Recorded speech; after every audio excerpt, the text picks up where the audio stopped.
নমস্কার বন্ধুরা, আশা করি তোমরা সবাই ভালো আছো, সুস্থ আছো।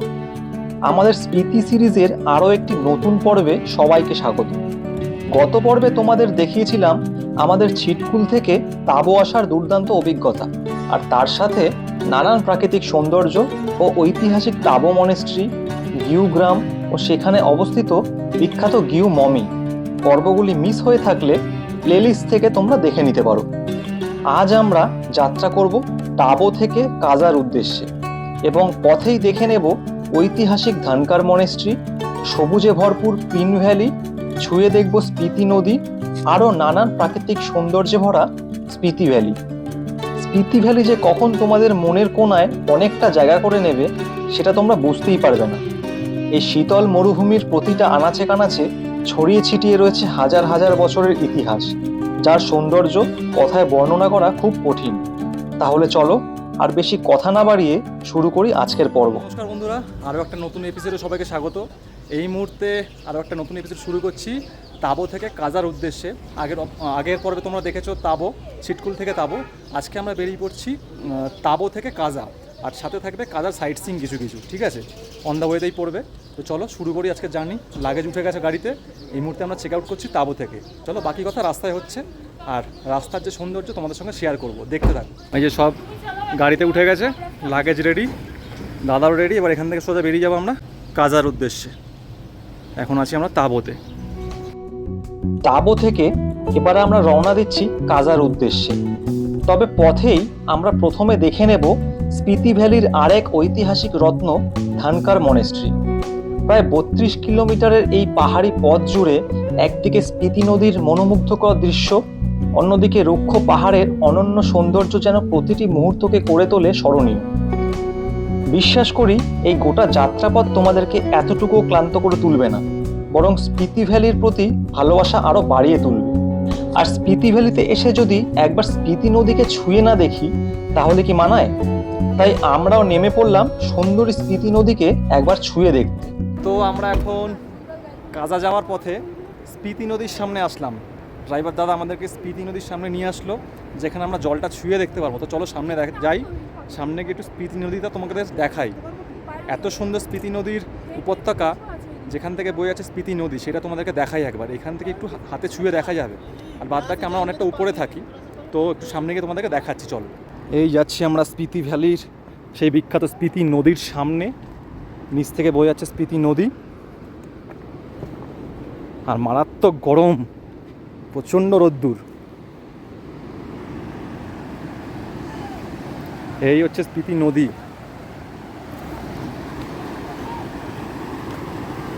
নিজের ধারায় বয়ে চলেছে গোটা স্পিতি উপত্যকায়। আর এই স্পিতি নদীর নাম অনুসারেই গোটা উপত্যকার নাম হচ্ছে স্পিতি ভ্যালি।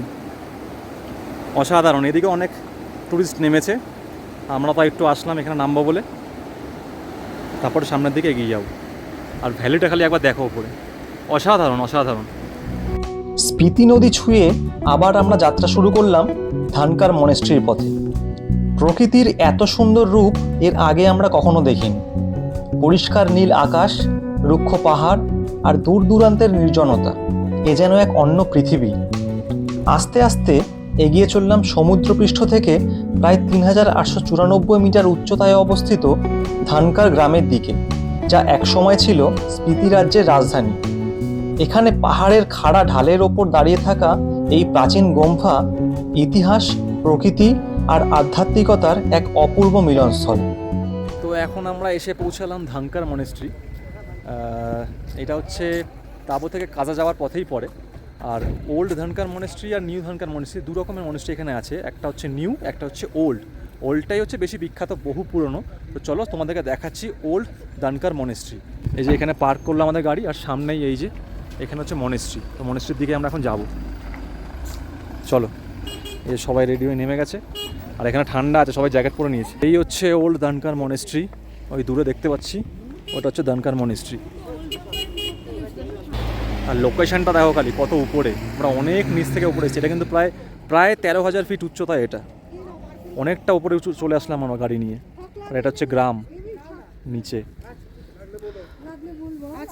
ওইটা হচ্ছে নিউ ধানকার মনেস্ট্রি। ওটা নিউ ধানকার মনেস্ট্রি আর এটা হচ্ছে ওল্ড ধানকার মনেস্ট্রি। চলো সামনের দিকে এগোই। এই ধানকার মনেস্ট্রি বিশেষত্ব হচ্ছে এটা পুরো পাথরের খাজে খাজে তৈরি, মানে বলতে গেলে এটা ঝুলছে পাহাড়ের গায়ে। এত সূক্ষ্মভাবে এত নিখুঁতভাবে তৈরি করা, না দেখলে কেউ বিশ্বাস করবে না। এটা হচ্ছে ধানকার মনেস্ট্রির পাশে গ্রামটা।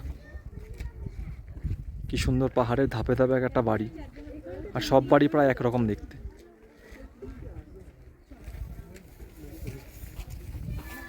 এই চলে আসলাম ধানকার মনেস্ট্রির একদম গেটে। সামনের দিক থেকে যেতে হবে ধানকার মনেস্ট্রি এন্ট্রি, আর এদিকে একটা রেস্টুরেন্ট আছে, এখানে তোমরা দুপুরে লাঞ্চ টাঞ্চ করতে পারো।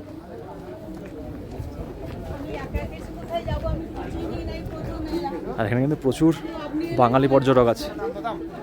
এই হচ্ছে এন্ট্রি পয়েন্ট সামনে। আর এই পাথরটা দেখো খালি, পুরো পাহাড়ের মাঝখানে বানানো ধানকার মনেস্ট্রি।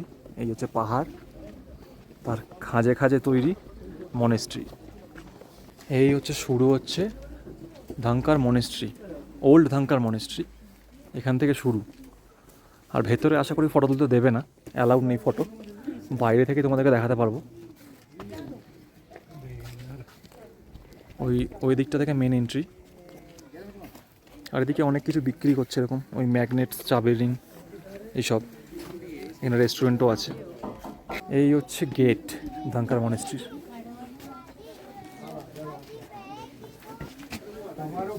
এখন ওপেন রয়েছে, ওপরে ছবি তোলা অ্যালাউ করবে না।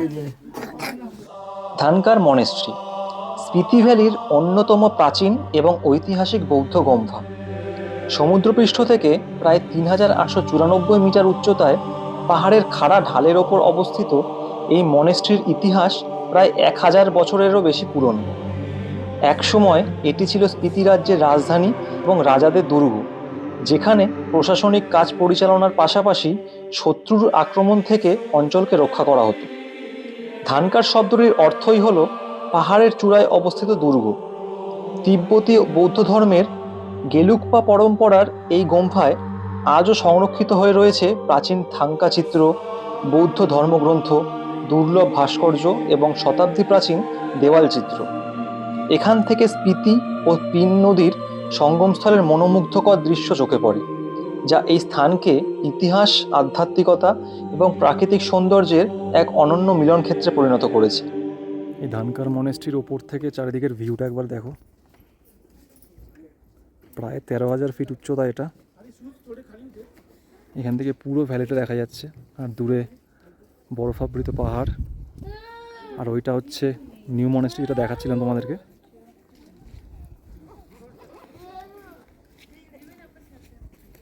আর নিচটা একদম খাড়াই ঢাল পুরো। আর এদিক থেকে এটা হচ্ছে স্পিতি নদী বয়েছে, এটা স্পিতি নদী। এরপর ধানকার মনেস্ট্রি থেকে পিন ভ্যালির পথে যাত্রা শুরু হতেই স্পিতির রুক্ষ পাহাড়ি সৌন্দর্য যেন এক নতুন রূপে ধরা দেয়। আঁকাবাঁকা পাহাড়ি রাস্তা, গভীর গিরিখাত আর দূরে বয়ে চলা পিন নদী, প্রতিটি বাঁক যেন এক একটি মনোমুগ্ধকর দৃশ্য উপহার দেয়।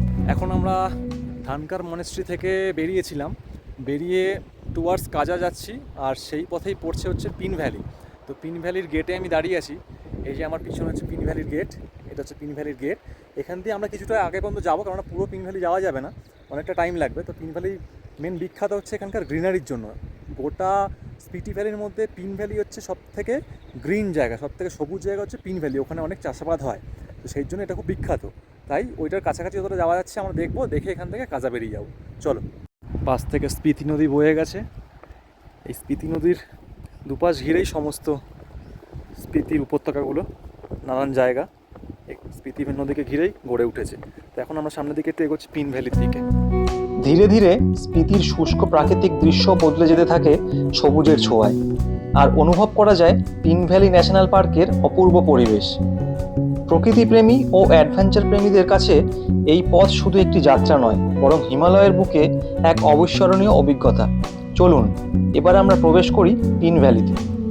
ফাইনালি আমরা এসে পৌঁছলাম পিন ভ্যালি। ধানকার মনেস্ট্রির পরে কিছুটা ঘুরে অনেক সময় লাগলো, অনেকটা উপরে এসে পৌঁছলাম পিন ভ্যালি। পিন ভ্যালি হচ্ছে পিন রিভারের পার্শ্ববর্তী উপত্যকা। এখান থেকে বয়ে গেছে পিন পিন নদী, যেটা আগে তোমাদেরকে দেখালাম সেটা হচ্ছে পিন নদী ছিল একটু আগে যে ক্লিপ তোমরা দেখলে।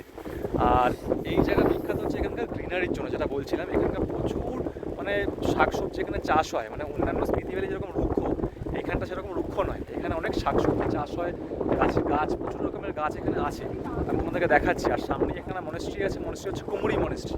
সেই মনেস্ট্রিটা এখন কাজ হচ্ছে, এটা হচ্ছে মনেস্ট্রি। তো মনেস্ট্রি হয়তো দেখতে পারবো না, বাট এখানে সুন্দর মনেস্ট্রি, অনেকটা বড়, যেহেতু এখানে কনস্ট্রাকশনের কাজ চলছে এখন আমরা এখানে দেখতে পারবো না। জাস্ট এখানটা এসে আশেপাশে ভ্যালিটা দেখে এখান থেকে আমরা বেরিয়ে যাবো। এইটা ছিল হচ্ছে এই কুমুরি মনেস্ট্রিতে ঢোকার এন্ট্রেন্স। এখান থেকে ঢুকে এই হচ্ছে আশেপাশের ভ্যালি, পুরোপুরি ভ্যালি এটা। আর এই হচ্ছে মনেস্ট্রি, এটা হচ্ছে কুমরি মনেস্ট্রি। এটা এখন এই কনস্ট্রাকশনের কাজ চলছে বলে বন্ধ আছে, সামনে থেকে গেট বন্ধ, এখন ঢুকতে দিচ্ছে না সবার জন্য। আর আশেপাশের মানে ভিউটা জাস্ট দেখো, ওপরে মনে হয় স্নোফল হচ্ছে, যা মনে হচ্ছে এই দিক থেকে, এখানে মনে হয় স্নোফল হচ্ছে। আর এখানে হালকা হালকা বৃষ্টি পড়ছে ফোঁটা ফোঁটা। আর আশেপাশের এই যে গ্রিনারি দেখতে পাচ্ছ, এই গ্রিনারির জন্যই এই পিন ভ্যালি বিখ্যাত। এই দেখো,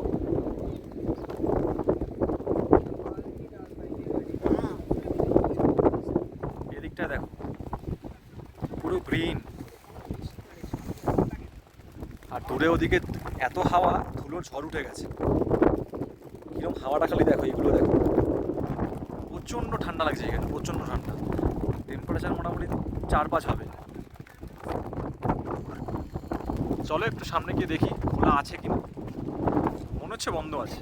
এই হচ্ছে খুংরি মনেস্ট্রি পিন ভ্যালিতে।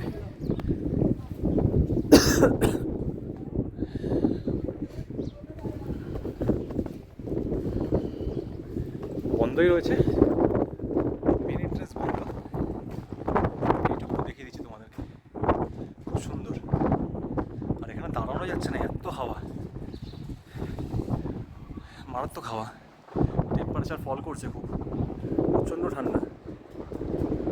পিছনটা দেখো পুরো গ্রিন, গ্রিন ভ্যালি পুরো। তো চলো এবার বেরিয়ে পড়ি। তো এইটা আসলে তোমরা মিস করো না পিন ভ্যালিতে, পিন ভ্যালির কুমরি মনেস্ট্রি। চলো এবার যাওয়া যাক। আমাকে টুপি পরতে হলো, এত ঠান্ডা, মারাত্মক ঠান্ডা হাওয়া দিচ্ছে, থাকা যাচ্ছে না। আর প্রচণ্ড ধুলোও উঠছে, আর মানে কাঁপুনি দিচ্ছে, এত ঠান্ডা হাওয়া। ঘুরে আসতে হলো। তো এখন এখান থেকে বেরিয়ে যাচ্ছি। তোমরা যারা যারা পিন ভ্যালি আসবে অবশ্যই ড্রাইভার দাদার সঙ্গে কথা বলে এই কুমরি মনেস্ট্রির সামনে এসো, খুব ভালো লাগবে কুমরি মনেস্ট্রি। আর এখান থেকে ভ্যালির ভিউটা খুব ভালো লাগবে। তো চলো এবার গাড়িতে উঠে দেবো।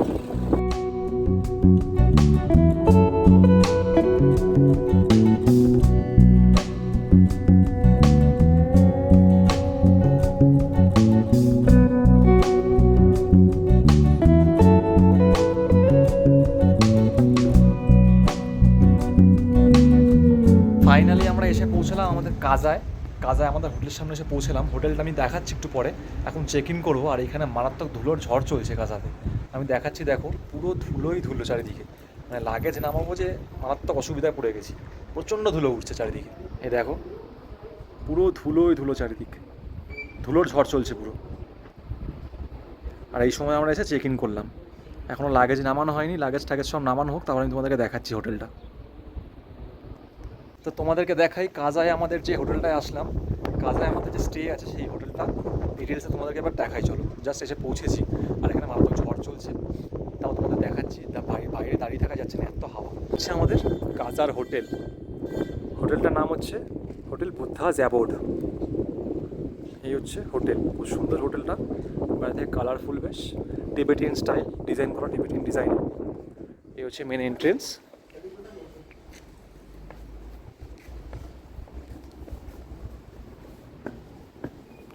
এটা হচ্ছে মেন গেট, এখান থেকে এন্ট্রি নিয়ে। এটা হচ্ছে রিসেপশনটা সুন্দর সাজানো। রিসেপশনের পাশে এইটা হচ্ছে ওদের ডাইনিং এরিয়া, এখানে একটা সুন্দর ফাউন্টেন করা রয়েছে। এখন কারেন্ট অফ, যেহেতু বাইরে ঝড় চলছে, ইলেকট্রিসিটি নেই এখানে, নাকি রোজ ইলেকট্রিসিটি চলে যায়। এটা হচ্ছে ফার্স্ট ফ্লোর, উপরে এটা হচ্ছে গ্রাউন্ড ফ্লোর, উপরে ফার্স্ট ফ্লোরের রুম আছে। আমাদের রুম হচ্ছে গ্রাউন্ড ফ্লোরে। আর এদিকে একটা বসার কাউচ করা রয়েছে, আমরা এখানে বসে রেস্ট নিচ্ছি। আর ভেতরের ডেকোরামটাও সুন্দর। আর আমাদের রুম দেওয়া হয়েছে, এই একটা রুম আর একটা ওই একটা রুম। কালকে আমাদের রুম চেঞ্জ হয়ে ওপরের দিকে যাবে। এটা গ্রাউন্ড ফ্লোরে আছে, কালকে আমাদের যেহেতু দুদিনের স্টে আছে, কাল আমরা ফার্স্ট ফ্লোরে যাব। তো এই হচ্ছে আমাদের রুম, 108 নাম্বার রুম। একটা ডাবল বেডের রুম, ঢুকেই বড় একটা ডাবল বেড, এখানে 3 জন ইজিলি শুতে পারবে। বেশ বড়ই রুমটা, স্পেসিয়াস আছে, খুব সুন্দর। নিচটা কাঠ দিয়ে বাঁধানো, কাঠের প্লাই দিয়ে সাজানো। এখানটায় চার্জিং সকেট রয়েছে দুখানা, এদিকে একটা ওয়ার্ড্রোব রয়েছে, এদিকে একটা বড় জানলা, এখানে সাইডে একটা ডেস্ক রয়েছে, ড্রয়ার, এদিকে একটা টি টেবিল আর দুটো চেয়ার করা রয়েছে। দুটো কেটেল দিয়ে দিয়েছে, এটা এখানে খুবই দরকার, এখানে মারাত্মক ঠান্ডা এখন, 4 কি 5 চলছে, বাইরে প্রচণ্ড ঠান্ডা। বেড সাইড এখানে চার্জিং সকেট দেওয়া রয়েছে, ওপরে একটা ঝাড় লণ্ঠন লাগানো, দারুণ জিনিস দেখলাম এটা এখানে। আর বাথরুমটাও তোমাদেরকে দেখিয়ে দিই, এখানটায় এই হচ্ছে বাথরুম, যথেষ্ট বড় বাথরুম, WC ওয়েস্টার্ন। এখানে গিজার আছে, গিজার ছাড়া এখানে চলাই যাবে না। এদিকে সোপ স্যানিটাইজার দেওয়া আছে, সোপ আর শ্যাম্পু দেওয়া আছে। আর এদিকে হচ্ছে বেসিন, আয়না দেওয়া আছে, একদম পরিষ্কার, পরিষ্কার একদম bathroom, neat and clean bathroom পুরো। হোটেলটা খুবই সুন্দর, নিট অ্যান্ড ক্লিন একদম, সার্ভিসের দিক থেকে সবই সুন্দর। হোটেলে চেক ইন করার পরে রেস্ট নিয়ে এখন আমি আর শুভ সবাইকে নিয়ে যাচ্ছি এখন নদীর পাড়ে। পিছনে সবাই আছে, এই যে আগে একজন আছে, আগে একজন আছে আমাদের গুরুদেব, গ্রুপ লিডার, আমাদের গ্রুপ লিডার সামনে আছে, যাচ্ছি। হ্যাঁ, ওই আবিষ্কার করেছে হোটেলের সামনে নদী আছে, স্পিতি নদী হোটেলের সামনে থেকে বইছে। চলো দেখাই, এই যে এখান থেকে গিয়ে সামনে নদী। জল এখনো দেখতে পাইনি, আশা করছি দেখতে পাবো। কোথায় জল? ওই সামনে দিয়ে আছে, আছে। এই যে চলে আসলাম আমরা স্পিতি নদীর সামনে, একদম আমাদের হোটেলের পাশেই। মারাত্মক ঠান্ডা লাগছে, এই যে স্পিতি নদী বয়ে যাচ্ছে, আর একটু পরেই সানসেট হয়ে যাবে। এদিকে প্রায় সানসেট হওয়ার মুখে, এখন বাজে 6:30। কলকাতা এখন অলরেডি অন্ধকার হয়ে গেছে, এখানে এখন এত আলো। সন্ধ্যাবেলায় আমাদের হোটেলের সামনে থেকে ভিউ, চাঁদ উঠেছে আর দূরের পাহাড় দেখা যাচ্ছে, মোটামুটি সব অন্ধকার আর সেই লেভেলের ঠান্ডা। এক অন্ধকারচ্ছন্ন পুরো পরিবেশ, নিস্তব্ধ পরিবেশ। অনেক ঠান্ডা। কেমন দারুণ, কেমন লাগছে বল? নিস্তব্ধতা, মানে ভালো লাগছে না খারাপ লাগছে? ভালো, মানে মানে এরকম মেডিটেশন, মানে প্রাকৃতিক মেডিটেশন মানে কোথাও পাওয়া যাবে না। অসাধারণ, অসাধারণ জায়গা। একটু পরে ডিনার দেবে, ডিনার করতে যাব। তো আমাদের ডিনার রেডি, ডিনার এখানে সার্ভ হয়ে গেছে। এটা নন ভেজের জন্য, এটা চিকেন, এটা स्वीट्स खीर, सिमाई खीर। एखाने ये क्या है भैया? ये सर मिक्स है। अच्छा मिक्स वेज है। ये है राजमा चावल, राजमा दाल, दाल मखनी। अच्छा दाल मखनी, दाल मखनी है। और यहाँ पे राइस। ये হচ্ছে আজকে আমাদের ডিনারের ব্যবস্থাপনা। अच्छा यहाँ पे सैलाड भी है और ये रोटी, रोटी भी है यहाँ पे। তো বন্ধুরা জাস্ট ডিনার করলাম। ডিনারে কি কি ছিল তোমাদেরকে দেখিয়ে দিয়েছি। বেশ অসাধারণ অসাধারণ রান্না, দুদিন পরে জমিয়ে একদম ডিনার হয়েছে আজকে, পুরো বাঙালির মেনু বলতে গেলে। আর ওনাদের রান্না মানে পার্ট টু পাই, যে কটা খেয়েছি, যে কটা মেনু, এমনকি সিমাই পর্যন্ত আবার সিমাই দিয়েছে, দেখালাম। অসাধারণ খেতে, মানে আমাদের বাঙালিদের থেকেও ছাপিয়ে যাবে, এত সুন্দর বানিয়েছে। হ্যাঁ, অসাধারণ খাওয়া দাওয়া হয়েছে। তো এখন বাজে রাত 9:30, এখানে প্রচণ্ড ঠান্ডা, মানে মনে হচ্ছে 1-2 এরকম রাতে মাইনাসে নামবে। তো এই আজকের ভিডিওটা, যে তাবো থেকে কাজা অবধি, এই ভিডিওটা আমি ছোট্ট ভিডিওটা আজকেই শেষ করছি। কালকে আসবে, মানে পরের এপিসোডে আসবে আমাদের কাজা সাইট সিন, যেটা তোমাদের খুবই মানে ইন্টারেস্টিং লাগবে, আর যেটা দিয়ে নিয়ে তোমরা আশা করি ওয়েট করে থাকবে, কেননা কাজায় অনেক রকমের সাইট সিন আছে। তো সেই ডিটেল ভিডিওটা আমি একটা গোটা ভিডিওতে আনবো বলে, যাতে এই ভিডিওটা বেশি বড় না হয়ে যায়, এটা এখানেই শেষ করছি। তো আশা করি তোমাদের ভালো লাগবে। আজকের এই ভিডিওটা এখানেই শেষ করলাম। যদি ভালো লেগে থাকে অবশ্যই লাইক, কমেন্ট, সাবস্ক্রাইব করে আমাদের পাশে থাকবেন।